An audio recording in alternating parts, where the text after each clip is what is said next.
दोस्तों, बिहार शिक्षक के लिए काफ़ी महत्वपूर्ण टॉपिक है गांधी युग। जितने भी कैंडिडेट 26 तारीख को पेपर दे रहे हैं उनको ये वीडियो देखनी चाहिए। देखने से बेनिफिट क्या होगा दोस्तों? बेनिफिट ये हो जाएगा कि जो बिहार शिक्षक का फॉर्म है पूछने का, मतलब कि क्वेश्चन पूछने का जो तरीका चल रहा है कि वो एमसीक्यू फॉर्म में नहीं पूछ रहा है। कहने का मतलब ये हो गया कि जैसे कि असहयोग आंदोलन कब शुरू हुआ, इस टाइप से प्रश्न नहीं पूछा जा रहा है। प्रश्न इस तरीके से पूछा जा रहा है कि असहयोग आंदोलन में कौन कौन सी घटना हुई है। ए में, बी में, सी में आपको स्टेटमेंट मिल जाती है। तो चीज़ों को इस तरीके से पूछा जा रहा है, तो क्यों ना हम सारे गांधी युग के संबंधित महत्वपूर्ण प्रश्न को एक ही वीडियो में एक कहानी की भांति दोस्तों हम लोग पढ़ ले। एक बार आप लोग कहानी की भांति आप सुन भी लेंगे तो आपका जो प्रश्न बनेंगे गांधी युग से वो सारे कंप्लीट हो जाएंगे। ठीक है दोस्तों, तो इस टॉपिक में हम लोग क्या क्या कंप्लीट करेंगे। इसमें आपका महात्मा गांधी का भारत वापसी है, गांधी युग है, चंपारण सत्याग्रह है, अहमदाबाद मिल मजदूर है। कहने का मतलब जितनी भी महत्वपूर्ण घटनाएं महात्मा गांधी के आसपास हुई है सारी घटनाओं से हम लोग रूबरू होंगे। तो चलिए दोस्तों, सेशन को शुरू करते हैं।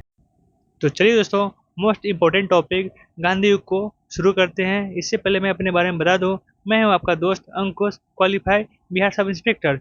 दोस्तों, महात्मा गांधी के बारे में जानने से पहले दो तीन महत्वपूर्ण क्वेश्चन जो बनते पेपर में बहुत छोटा छोटा वो देख लेंगे। जैसे कि महात्मा गांधी का जन्म 2 अक्टूबर 1869 को होता है और उनका स्थान पोरबंदर था। उनके पिताजी का नाम मोहनदास करमचंद गांधी और माताजी का नाम पुतलीबाई था। उनका विवाह बहुत ही पूर्व हो गया था। मात्र 13 वर्ष की अवस्था में शादी उनका कस्तूरबाई गांधी से होती है दोस्तों। अब आते हैं नेक्स्ट पॉइंट जो एग्जाम पॉइंट ऑफ व्यू से महत्वपूर्ण होते हैं। जैसे कि महात्मा गांधी जी ने अपनी आगे की शिक्षा ब्रिटेन में रहकर की और वहाँ से 1879 से लेकर 1891 तक की शिक्षा प्राप्त करने हेतु रहे थे और उन्होंने इंग्लैंड में बैरिस्ट्री की शिक्षा प्राप्त की।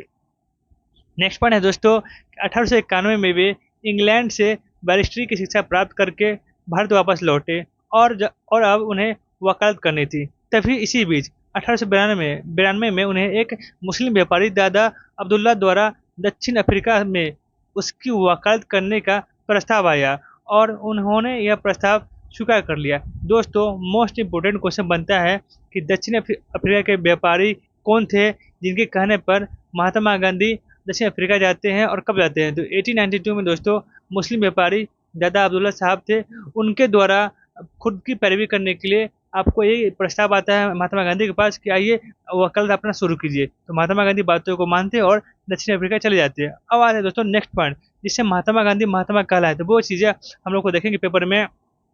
जब महात्मा गांधी दक्षिण अफ्रीका पहुंचते हैं तो वहाँ पे देखते हैं कि काले लोग में और गोरे लोग में काफ़ी भेद है। तो यही भेद को दोस्तों क्या करता है, दूर करने के लिए महात्मा गांधी कई महत्वपूर्ण घटनाएं से संबंधित कोई प्रश्न बनते हैं हमारे पेपर में, तो वो आते रहते हैं। जैसे पहला घटना क्या है दोस्तों, तो देखेंगे जब महात्मा गांधी 1893 में महात्मा गांधी साउथ अफ्रीका से पीटर मारिट्सबर्ग स्टेशन पर जाते हैं तो उन्हें पीटर मैरिट्सबर्ग स्टेशन से नीचे फेंक दिया जाता है। तो ये क्वेश्चन सबसे इम्पोर्टेंट है, किस स्टेशन से महात्मा गांधी को नीचे धकेला जाता है। तो आप स्क्रीन पर देख रहे होंगे पीटर मारिट्सबर्ग दोस्तों। अब आते हैं नेक्स्ट पॉइंट की ओर। ब्रिटिश अधिकारी द्वारा गांधी जी का ट्रेन से उतार दिए जाने की घटना को रेल कांड के नाम से जाना जाता है। और इस घटना के बाद गांधी जी द्वारा इस रंग भेद की प्रथा को तोड़ने का प्रण लिया गया दोस्तों। तो अब आते हैं दक्षिण अफ्रीका में दोस्तों क्या महत्वपूर्ण काम है। तो पहला महत्वपूर्ण काम दोस्तों देखेंगे 1894 में क्या होता है। 1894 में महात्मा गांधी जी द्वारा दक्षिण अफ्रीका में नटाल इंडियन कांग्रेस नामक संस्था की स्थापना करते हैं। तो दोस्तों ये पॉइंट समझिएगा, 1894 में नटाल इंडियन कांग्रेस नामक संस्था की स्थापना करते हैं दोस्तों। नेक्स्ट पॉइंट देखेंगे हम लोग। दोस्तों, most important fact Indian opinion से बन के आते हैं। जैसे कि इंडियन ओपिनियन देखेंगे दोस्तों, इंडियन ओपिनियन में आपका मनसुख लाल नजर भी है और महात्मा गांधी है। कहने का मतलब दोस्तों ये पॉइंट समझेंगे हम लोग कि मनसुख लाल नजर से क्वेश्चन क्या बन के आते हैं और महात्मा गांधी से क्वेश्चन क्या बन के आते हैं। दोस्तों देखेंगे कि महात्मा गांधी जी द्वारा 1903-4 में शुरू किया गया एक समाचार पत्र था जिसके प्रथम संपादक मनसुख लाल नजर थे। ये पॉइंट देखिए दोस्तों, प्रथम संपादक इनका नाम आ रहा है तो मनसुख लाल नजर साहब का आ रहा है। क्यों आ रहा है, तो कोई भी पत्रिका बनता है तो उसका एडिटिंग का काम कोई करता है ना, तो वो एडिटिंग मनसुख लाल नजर करते थे। तो ये पॉइंट याद रखिएगा कि प्रथम पत्रिका इंडियन ओपिनियन महात्मा गांधी द्वारा लाया गया जिसका प्रथम संपादक मनसुख लाल नजर थे। एक पॉइंट और बन गया था दोस्तों कि ये इंडियन ओपिनियन किस किस लैंग्वेज में प्रकाशित होता था। तो पॉइंट समझेंगे दोस्तों, ये आपका अंग्रेजी में, तमिल में, हिंदी में और गुजराती में, मात्र 4 लैंग्वेज में ये प्रकाशित होता था। आपसे क्वेश्चन बन के आ जाएंगे बाई ऑप्शन के थ्रू कि आपका भाषा क्या अंग्रेजी था, क्या हिंदी था, क्या उर्दू था, क्या तमिल था। तो आपको इस तरीके से एलिमिनेट करना आना चाहिए पॉइंट को। ठीक है दोस्तों, तो आपसे इंडियन ओपिनियन से दोस्तों आशा करता हूँ कि सारा पॉइंट आपका क्लियर हो गया है कि महात्मा गांधी प्रकाशन करते हैं, प्रथम संपादक इनके मनसुख लाल नजर है, और ये मात्र 4 भाषा में ही प्रकाशित होता था। वो पहला भाषा क्या अंग्रेजी है, दूसरा हिंदी है, तमिल है और गुजराती है। अब आते हैं दोस्तों नेक्स्ट पॉइंट की ओर। क्वेश्चन बन के आते हैं कि महात्मा गांधी द्वारा दक्षिण अफ्रीका में कब किया गया था फिनिक्स फॉर्म का स्थापना थी। ये क्वेश्चन बन के आते हैं कि 1904 में महात्मा गांधी द्वारा फिनिक्स फॉर्म की स्थापना होती है। किस फॉर्म की? तो फिनिक्स फॉर्म की स्थापना होती है, जो कि डरबन शहर में होता है दोस्तों। अब आते हैं दोस्तों 1906 की घटना पे।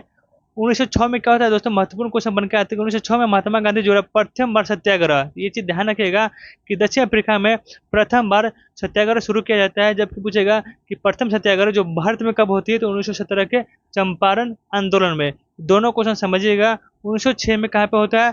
दक्षिण अफ्रीका में होता है, जबकि 1917 में आपका चंपारण में होता है। तो इस तरीके से क्वेश्चन बन के आते हैं दोस्तों। आगे क्लियर करेंगे चंपारण आंदोलन को। ठीक है दोस्तों, चलते हैं। अब आते हैं हिंद स्वराज। अब क्वेश्चन बन के आते हैं, एक पत्रिका हम लोग ने क्लियर कर लिया है, इंडियन ओपिनियन, जो दक्षिण अफ्रीका से प्रकाशित होती थी अंग्रेजी, हिंदी, तमिल और गुजराती भाषा में। लेकिन अब अगला पत्रिका बुक है वो हिंद स्वराज, जो महात्मा गांधी द्वारा 1909 में लिखी जाती है। इसके बारे में 2-3 फैक्ट है, उसको देख लेंगे। अब देखें पहला फैक्ट क्या है दोस्तों, कि महात्मा गांधी के द्वारा लंदन से दक्षिण अफ्रीका, क्वेश्चन बन के आएंगे कि किस क्रम में जाते हुए महात्मा गांधी ने हिंद स्वराज बुक का प्रकाशन किया था, लिखे थे। तो देखेंगे दक्षिण अफ्रीका, लंदन से दक्षिण अफ्रीका जाने के क्रम में उन्होंने मात्र 9 दिन में क्या किए थे, ये बुक कंप्लीट किए थे। तो ये पॉइंट बनता है कि कौन सा बुक लंदन से दक्षिण अफ्रीका जाने के क्रम में वो लिखे थे। तो महात्मा गांधी संबंधित हिंद स्वराज महत्वपूर्ण बुक है बाबू। सबसे महत्वपूर्ण क्वेश्चन, किस लैंग्वेज में लिखा गया था? देखिएगा यहाँ पे गुजराती, मात्र गुजराती भाषा में लिखा गया था। इसको याद रखें, हिंद स्वराज बुक गुजराती भाषा में लिखा जाता है और ब्रिटिश सरकार इस पर प्रतिबंध लगा देते हैं। तो पॉइंट क्लियर रखेंगे। हिंद स्वराज से 3 क्वेश्चन बन सकते हैं कि महात्मा गांधी के द्वारा लंदन से दक्षिण अफ्रीका जाने के क्रम में लिखा जाता है, और यह मात्र 9 दिन में लिखते हैं दोस्तों। एक क्वेश्चन और बन के आता है इसी में स्टेटमेंट में कि यह किस लैंग्वेज में प्रकाशित हुआ है दोस्तों। तो ध्यान रखेंगे, यह गुजराती भाषा में प्रकाशित होता है। नेक्स्ट पॉइंट दोस्तों हम लोग देखेंगे गांधी युग। गांधी युग के कहने का मतलब हम लोग शुरू करेंगे 1917 से 1947। ये पॉइंट आप समझिएगा। उससे पहले एक क्वेश्चन और देख लेंगे दोस्तों कि गांधी जी के दक्षिण अफ्रीका में रहने के क्रम में उन पर लियो टॉल्स्टॉय नामक लेखक की किताबों का बहुत प्रभाव पड़ा था। बोल देंगे, क्वेश्चन बन के आ जाएगा दोस्तों कि किस लेखक की किताब का महात्मा गांधी पे कुछ ज्यादा ही प्रभाव पड़ गया था, तो वो हो जाएगा लियो टॉल्स्टॉय साहब जी का। अब देखेंगे महात्मा गांधी का होता है भारत वापसी 1915 में। देखेंगे दोस्तों स्क्रीन पे हम लोग महात्मा गांधी और साथ में कस्तूरबा गांधी है, जो क्या हो रहा है, दक्षिण अफ्रीका से भारत वापसी कर रहे हैं। तो क्वेश्चन बन के आते हैं कि महात्मा गांधी का दक्षिण अफ्रीका से पुनः भारत की जमीन पर वापसी कब होता है? तो 9 जनवरी 1915 को, और हम लोग इस दिन प्रवासी दिवस के रूप में सेलिब्रेट करते हैं। नेक्स्ट पॉइंट निकल के आता है दोस्तों हम लोग कि भारत वापस आने के क्रम में उन्होंने भारत की पृष्ठभूमि और राजनीतिक स्थिति को समझने का प्रयास किया, और इसी क्रम में वे गोपाल कृष्ण गोखले जी से काफ़ी प्रभावित होते हैं और उन्हें अपना गुरु मान लेते हैं। तो पॉइंट क्लियर हो गया कि महात्मा गांधी के गुरु का नाम क्या है, तो गोपाल कृष्ण गोखले दोस्तों। अब आते हैं दोस्तों 1915 में जब महात्मा गांधी दक्षिण अफ्रीका से पुनः भारत आते हैं, तो उसी साल साबरमती आश्रम की स्थापना करते हैं। तो पॉइंट क्लियर रखेंगे दोस्तों कि दोनों घटनाएं एक ही साल होता है। प्रवासी मतलब महात्मा गांधी दक्षिण अफ्रीका से आते हैं, और 1915 में ही क्या, कौन सा आश्रम, साबरमती आश्रम का क्या होता है दोस्तों, स्थापना करते हैं। ये चल के दोस्तों ये आश्रम से इसके बाद कई विद्रोह, कई आंदोलन यहाँ से शुरू किया जाता है। तो काफी महत्वपूर्ण आश्रम है साबरमती। इससे एक क्वेश्चन ये बनता है कि 1930 की घटनाएं जो सविनय अवज्ञा आंदोलन है, वो साबरमती आश्रम से शुरू होती है। तो कई महत्वपूर्ण घटनाएं यहाँ से निकले दोस्तों। अब आते हैं दोस्तों नेक्स्ट पॉइंट की ओर कि दोस्तों जब गांधी जी दक्षिण अफ्रीका से भारत वापस लौटे थे, तब उस समय दुनिया में प्रथम विश्व युद्ध चल रहा था। उस समय गांधी जी ने अंग्रेज को विश्व युद्ध में सहायता करने की नीति को बढ़ावा दिया, ताकि अंग्रेज भी भारतीयों की स्थिति और मांगों के ऊपर नरम व्यवहार करे। बट ऐसा होता नहीं दोस्तों। इस क्रम में गांधी जी ने भारतीयों को विश्व युद्ध में अंग्रेजों की मदद के लिए अंग्रेजी सेना में भर्ती होने का प्रोत्साहन दिया, ताकि ज़्यादा से ज़्यादा भारतीय अंग्रेजी सेना में भर्ती हो सके। इसको देखते हुए भारतीयों ने उस समय गांधी जी को भर्ती करने वाला सार्जेंट के नाम से संबोधित किया था। इसी क्रम में गांधी जी का कांग्रेस के अधिवेशन में भाग लेना शुरू हो गया था और वे भारत की राजनीति में विभिन्न बिंदुओं से जुड़ गए। दोस्तों एक्चुअल में गांधी जी का पहचान चंपारण सत्याग्रह के बाद ही मिलती है, तो हम लोग ध्यान रखेंगे, चंपारण सत्याग्रह को अच्छे से पढ़ेंगे। चूँकि बीपीएससी का पेपर जो 1 to 5 हुआ है, पार्ट शिफ्ट 1 में भी और शिफ्ट 2 में भी, दोनों में चंपारण सत्याग्रह से प्रश्न बने हैं, तो हम लोग इसको अच्छे से ध्यान से समझेंगे और पढ़ेंगे। पहला क्वेश्चन क्या है दोस्तों, बनता है कि महात्मा गांधी चंपारण कब आते हैं, तो 1917 में। ठीक है दोस्तों, आगे चलते हैं कि बिहार के एक स्थानीय नेता जिनका नाम राजकुमार शुक्ल था, वे गांधी जी से मिले और चंपारण बिहार की स्थिति के बारे में बताया और वहाँ की 3 कठिया प्रणाली के बारे में गांधी जी को जानकारी दी और गांधी जी से चंपारण चलने का कहा और वहाँ के किसानों की स्थिति में ऊपर कुछ कदम उठाने की मांग की थी। 3 कठिया प्रणाली में किसानों को 20 कट्ठे की भूमि में से 3 कट्ठे की भूमि पर नील की खेती करना अनिवार्य होता था। दोस्तों ये समझिएगा कि कुल 20 कट्ठे की भूमि होती है जिसमें 3 कट्ठे की भूमि पर नील की खेती करना अनिवार्य था। जिन किसानों की भूमि सबसे ज़्यादा उपजाऊ होती थी, उसी 3 कट्ठे की भूमि पर किसानों को नील की खेती करनी होती थी और नील की फसलें की जड़ें बहुत लंबी होती थी जिससे वे उपजाऊ भूमि को नुकसान पहुंचाती थी। इसीलिए किसान इस 3 कट्ठे प्रणाली से बहुत दुखी थे। तो दोस्तों मेन पॉइंट निकल के आता है, किसान क्यों नहीं करना चाहते थे 3 कट्ठा प्रणाली का ये नील का खेती। तो समझिएगा कि ये जो भी नील का खेती था, ये उपजाऊ भूमि को पूरा तरीके से बर्बाद कर देते थे और फिर भी जब भूमि बर्बाद हो जाए तो उसके बाद भी कर की दरों में उनको कोई भी छूट नहीं दी जाती थी। तो कहने का मतलब ये हो गया, एक तो ज़मीन भी खराब होता था, उस वजह से उनका कर की दरों में क्या दोस्तों कोई कमी भी नहीं होती थी और कर्ज बढ़ते चला जा रहा था। दोस्तों यही कारण था कि चंपारण का किसानों का स्थिति बहुत ही बुरा हो गया था। चलिए दोस्तों 1917 का चंपारण सत्याग्रह जो क्वेश्चन बनते एग्जाम उसको देखेंगे। गांधी जी ने राजकुमार शुक्ल के इस निमंत्रण को स्वीकार किया और वे चंपारण बिहार के लिए चले गए थे। वहां उन्होंने किसानों की बुरी हालत पर दृष्टि डाली और उनकी तकलीफ को समझते हुए इस 3 कट्ठा प्रणाली के खिलाफ अंग्रेजों के विरुद्ध 1917 में भारत में अपने पहले सत्याग्रह की शुरुआत की। इंपॉर्टेंट है कि भारत में पहले सत्याग्रह के रूप में जब क्वेश्चन बन के आएगा तो आपका राइट आंसर चंपारण होगा। चंपारण सत्याग्रह के रूप में भारत में पहला सत्याग्रह, जबकि आपको वर्ल्ड स्तर पे बाबू पहली बार महात्मा गांधी कहाँ करते हैं, तो 1906 में करते हैं दक्षिण अफ्रीका के डरबन शहर में। दोस्तों अब आज दोस्तों नेक्स्ट पॉइंट निकल के आता है कि इस चंपारण सत्याग्रह के परिणाम यह निकल के आया कि इस 3 कट्ठा प्रणाली को समाप्त कर दिया गया और इसके साथ साथ करों को भी 25% तक कम कर दिया गया था। ये पॉइंट समझिएगा कि कर को कितने प्रतिशत कम किया गया, तो 25% कम कर दिया गया। यह गांधी जी के प्रमुख आंदोलन में से एक था। यह चंपारण सत्याग्रह गांधी जी की भारत में प्रथम विजय साबित हुई थी और भविष्य में गांधी जी को भारत में एक बड़े नेता के रूप में उनके होने का द्वार भी खोल दिया था। नेक्स्ट में दोस्तों समझेंगे कि इस सत्याग्रह के बाद रविंद्रनाथ टैगोर गांधी जी को महात्मा की उपाधि दी और उसके बाद उन्हें महात्मा गांधी के नाम से बुलाया जाने लगा था। दोस्तों तो काफ़ी महत्वपूर्ण था आपका चंपारण से, आपका ये पॉइंट रिवीजन हो गया। अब आते हैं दोस्तों अहमदाबाद मिल आंदोलन के बारे में। अहमदाबाद मिल मजदूर आंदोलन कब होती है, तो 1918 में दोस्तों होती है। तो इसके नेतृत्व करता है, अब दो ध्यान रखेंगे, अनसुईया बेन साराभाई। कभी कभी पूछ देगा कि महात्मा गांधी के साथ अहमदाबाद मिल मजदूर में कौन साथ में था, कौन इसका समर्थन दिया था, कौन इसके नेतृत्व करता था। तो पॉइंट समझेंगे, ये आपका हो जाएगा अनसुईया बेन साराभाई। और देखेंगे बाबू इसका विरुद्ध क्या था, किसके विरुद्ध था, तो ये मिल मालिकों के विरुद्ध था। तो क्वेश्चन बन के आएंगे कि अहमदाबाद मिल मजदूर आंदोलन में वो मजदूर लोग किए थे कि किसान लोग किए थे। आपका आंसर क्या हो जाएगा, मजदूर के द्वारा किया गया था। विद्रोह का कारण क्या था दोस्तों, तो प्लेग बोनस को वापस लेना। समझिएगा, प्लेग बोनस को वापस लेना और वेतन वृद्धि, ये प्रमुख कारण थे। परिणाम क्या होता है दोस्तों, परिणाम दोस्तों मिल के मालिकों ने वेतन में 35% की मांग स्वीकार कर ली। गांधी जी का प्रथम अनशन इसी आंदोलन में होता है। दोस्तों क्वेश्चन बन के आ जाएगा कि महात्मा गांधी सर्वप्रथम भूख हड़ताल किस आंदोलन में किए हैं, तो राइट आंसर आपका क्या हो जाएगा, अहमदाबाद मिल मजदूर। दोस्तों अब हम समझेंगे पॉइंट को अच्छे से कि चंपारण सत्याग्रह के बाद 1918 में गांधी जी ने पहली बार अहमदाबाद में एक सूती मिल के मालिकों और श्रमिकों के बीच औद्योगिक विवाद के कारण सत्याग्रह और भूख हड़ताल का प्रयोग किया था। इंपॉर्टेंट क्वेश्चन बनता है कि मिल मालिक कौन थे, वो सूती मिल मालिक थे और ये आपका पहली बार भूख हड़ताल अहमदाबाद मिल मजदूर में किए थे। नेक्स्ट पॉइंट समझेंगे दोस्तों कि मालिकों श्रमिकों से प्लेग बोनस वापस लेना चाहते थे, जबकि श्रमिकों अपने वेतन में 35% की बढ़ोतरी की मांग करते थे। पॉइंट समझेंगे दोस्तों हम लोग दोस्तों की 35% बढ़ोतरी की मांग करते थे। नेक्स्ट पॉइंट दोस्तों, गांधी जी के नेतृत्व में शांतिपूर्ण हड़ताल के दौरान उन्होंने भूख हड़ताल की है। अहमदाबाद मिल की हड़ताल सफल रही और श्रमिकों की उनकी वांछित वेतन वृद्धि प्रदान की गई।